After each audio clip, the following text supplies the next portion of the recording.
Hi, magandang araw po ulit sa inyo. Ngayon po ay araw ng Webes for our second reading of the day. I hope napanood nyo na po yung ating first reading of the day kanina. At pwede na po kayong manood ng second reading of the day pag natapos nyo na po ang first reading of the day. Okay? Wala pong dayaan. Hanapin nyo muna po yung first reading of the day natin kanina bago po nyo ito panoorin. Okay? Okay, yan. Sige po. Balasahin lang muna po natin at pili na po tayo ng 10 after natin ito balasahin. Okay. Okay, 1, 2, 3, 4, 5, 6, 7, 8, 9, and 10. Ayan. So, ito na po ang ating napili na 10.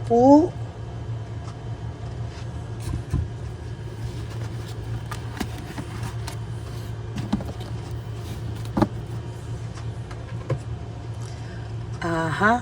Ngayon, pili naman po tayo dito ng 10 ulit.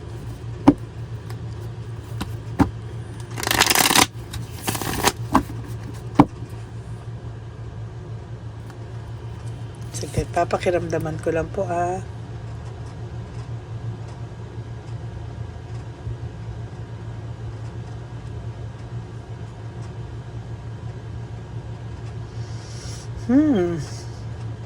Medyo mabigat ang aura niya ngayon.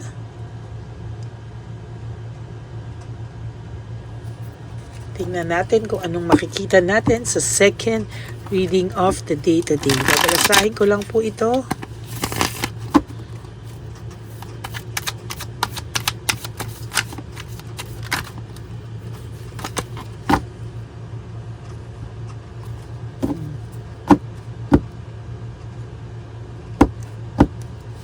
Pili na po tayo ng 10.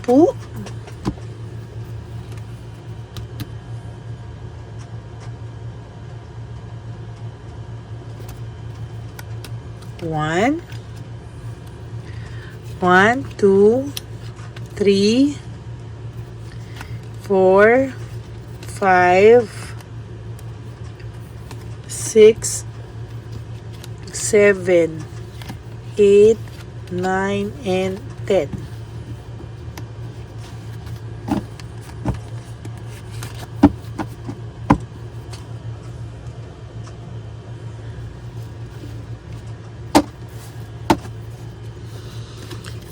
Huwag niyo pong i-skip to.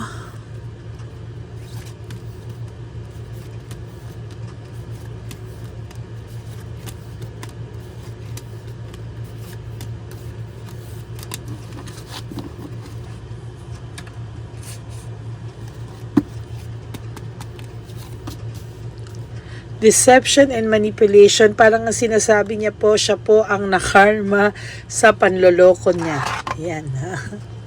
Deception and manipulation, bumalik po sa kanya. Po. Siya po ang nakarma. Siya daw ang nakarma sa kalokohan niya. Sa kalokohan niya.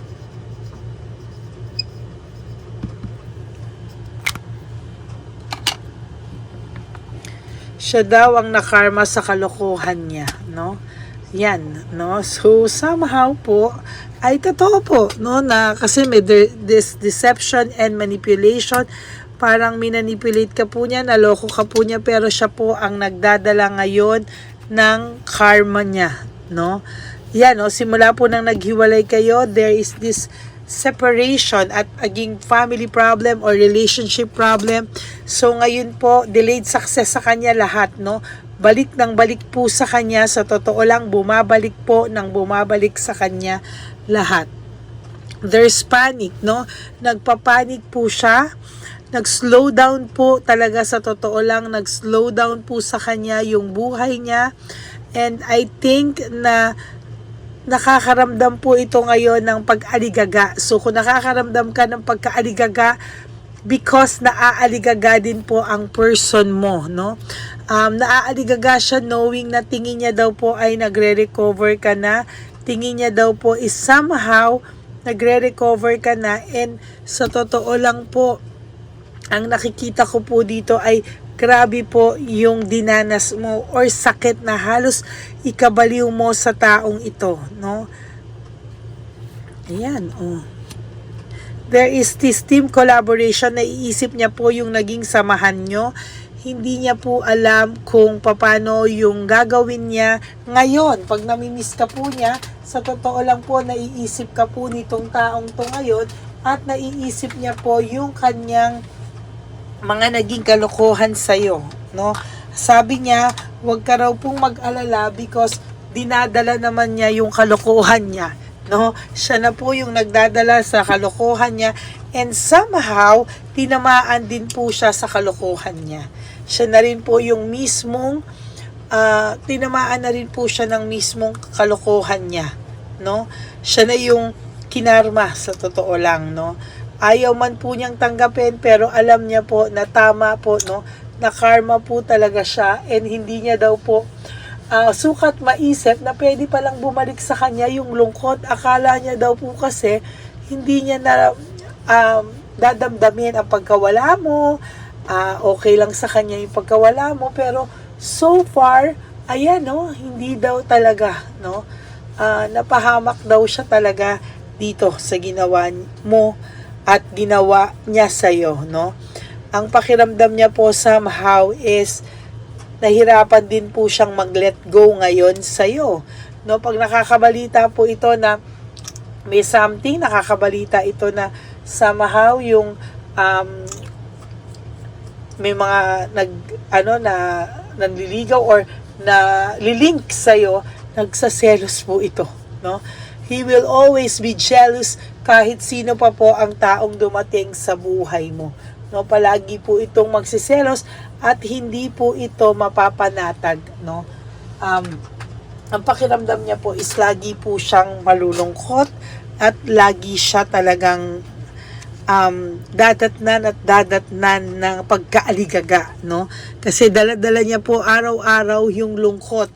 Ito po, no, pag masaya ka, malungkot siya. Pag nakaka-move on po ikaw, gigil siya. So, talagang sa nakikita ko po dito, hindi po ito ayan, no? Hindi po siya mapapanatag, no? Talaga pong didibdibin niya po yung pagkawala mo. Nag-i-stock po ito madalas, no? Sa iyong mga mutual friends nyo, or nag-stock din po ito kahit po nakablock kayo sa isa't isa. Meron po itong way on how to stalk you, no? Naghahanap po ito ng paraan, na paano ka po niya mai-stalk, no? Sa totoo lang, nag-i-stalk po talaga siya sa iyo, no? Hindi po siya natatahimik. Talaga pong ang taong ito ay masasabi ko po na talaga pong nahihirapan siya ngayon sa sitwasyon niya, and naiisip ka niya, sabi niya nasa maayos na siya, pero wala na siyang magawa ngayon kung hindi panindigan pa rin po yung kanyang kalokohan, no? Panindigan na lang niya kasi somehow sabi niya wala na siyang magawa, no? Parang ano na no? Parang sa nakikita ko sa kanya, parang pinanindigan na lang niya po yung kalokohan niya, no? Somehow pinanindigan na lang po niya na kahit papaano ay wala, talagang yan po ang mangyayari sa kanya at mangyayari sa kanya, no? Paninindigan na lang po niya. Bakit? Kasi wala na po siyang magagawa, no? Ginawa na niya po sa'yo, and somehow sa totoo lang, pagod na din po itong taong ito parang magyabang, no? Kasi ang yabang po niya, pinararamdam niya po sa'yo na okay lang siya and everything, pero sa totoo lang po, hindi po siya okay na okay. Yan o, hindi po siya talaga okay eh. Ay, nako. Disorganized po siya. Ang buhay niya po ngayon ay sobrang disorganized. Ayan, no? Hindi niya po alam bakit siya nagkaganyan. Hindi niya po mabalanse ang mga bagay-bagay sa kanya sa ngayon.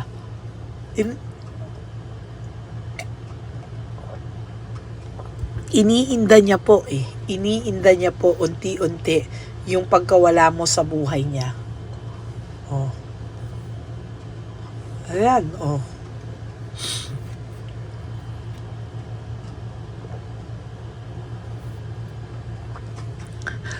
Gusto niya pong magkaroon pa rin ng control sa'yo.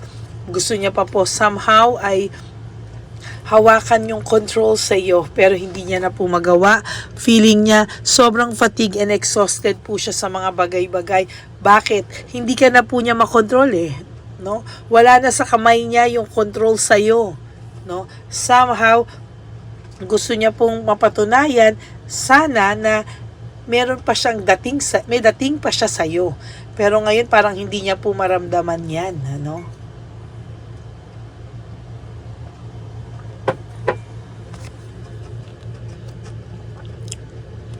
Parang nagmo-move on ka na raw sa buhay mo at disconnected ka na daw sa kanya. Feeling niya, nagising ka na sa katotohanan at ayaw mo na daw sa kanya. There's new beginning here. No, parang ang gusto niya pang mangyari somehow is, ayan, no?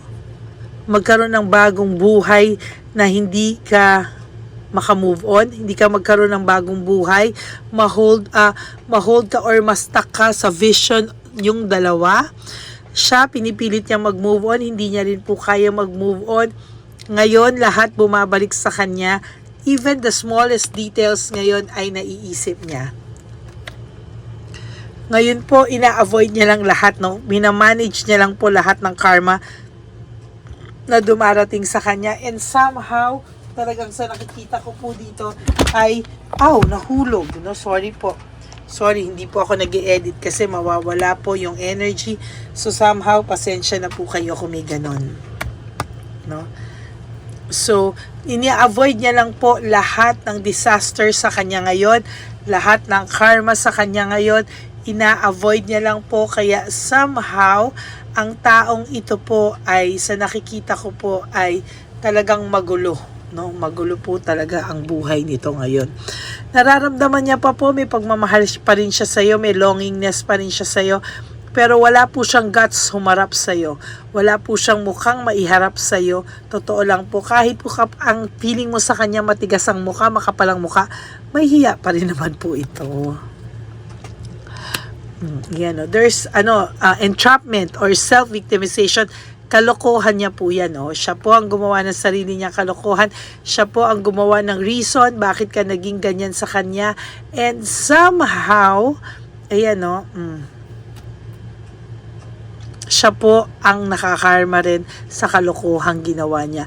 Meaning, bumabalik din po sa kanya yun. Alam mo, sa sobrang sakit mo po, there will come a time, sa sobrang sakit na binigay niya sa'yo, mararanasan niya rin po lahat yun. Wala po siyang peace of mind. No, wala po siyang peace of mind, the temperance. Kailangan niya pong magkaroon ng parang dala-dala niya po everyday, no?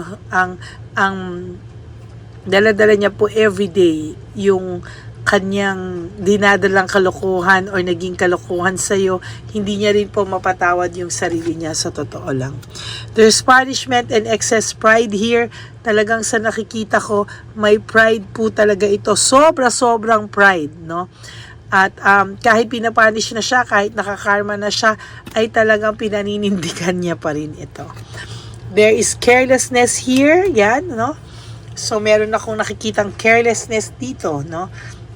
So somehow, sa nakikita ko ay hindi ganon kaganda yung epekto ng pag-move on niya, no? Kung akala mo ito ay nag-move on, kung akala mo ito ay kaya na nang wala ka no. Hindi po totoo yan at mananatili po siyang hindi masaya sa totoo lang. Okay? So that is your second reading of the day. Siya po ang siya daw po ang nakarma sa kalokohan niya, which is true. Siya po talaga ang nakarma. Okay, so yan po ang second reading of the day nyo. For those of you who would like to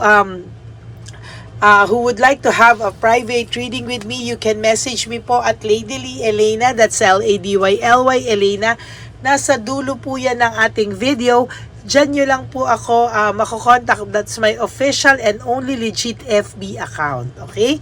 Maraming salamat po sa inyong lahat and God bless you all. Sana po ay naka-resonate kayo. And if you do, can you please give me a like and comment down below para po malaman ko po kung ano po ang inyong pakiramdam para tayo ay may communication din dalawa. Okay, maraming salamat po sa inyong lahat, to all my Lady Elena friends, family, and subscribers. I love you all from the bottom of my heart. And lagi ko pong pinapaalala sa inyo that life is so short, don't make it shorter by stressing yourself from all the pains and the heartaches na binigay sa inyo ng kahapon. Just surrender everything to the divine universe and just let go and let God write your life and love story. I will be back for another set of reading, your third and final set. Huwag po kayong maiinip, baka mga hapon na po yan, kaya hintay lang po. Patience is a virtue, kaya hintayin nyo lang po lahat at wag po kayong malulungkot. Okay? God bless you all. I love you all. And please no skipping of ads. And for those of you who would like to give me a super thanks, I would really appreciate and love that from the bottom of my heart. God bless you all. I love you all. Stay safe, everyone. And have a happy heart.